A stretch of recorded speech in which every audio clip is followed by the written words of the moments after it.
page 6. Hello, I'm Charles Williams. I'm speaking on gun control today. Guns are the cause of some violent crimes against our children, and the best way to resolve the problem is to enact new gun legislation so that owning or possessing a firearm is more difficult for criminals and minors. Gun control officially began in the United States with the passage of two pieces of legislation. In 1934, there was the passage of the National Firearms Act, and in 1930, the Federal Firearms Act. These two laws eventually led to the passage of the Gun Control Act of 1968.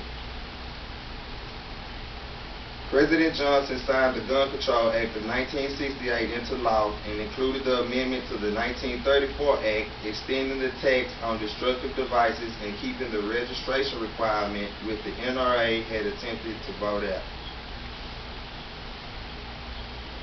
In February of this year, after President Obama presented the new and improved version of gun control policies after the shootings in Newtown, Connecticut at Sandy Hook Elementary, the NRA aggressively argued against the changes in universal background checks, which was a major change to the current policy. Although the National Rifle Association's agenda is much different when it comes to gun control, one major issue supported by the NRA is the protection of children above all else. They even sponsor classes to teach children if they find a gun, they are not to touch it, and inform an adult.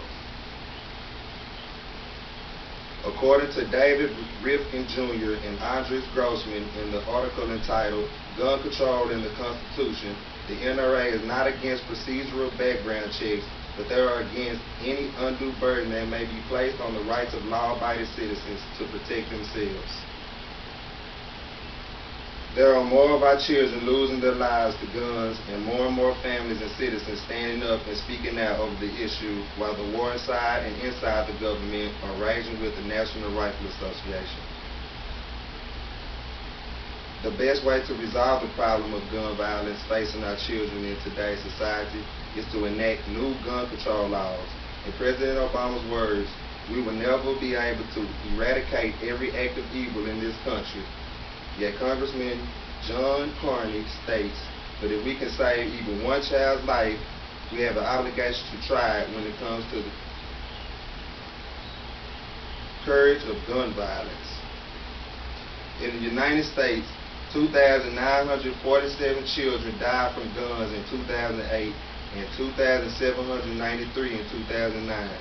If the figures were broken down, it would unfortunately equal one child every 3 hours, 8 every day, and 55 every week for 2 years.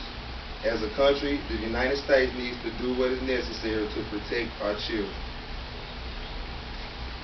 Thank you for listening.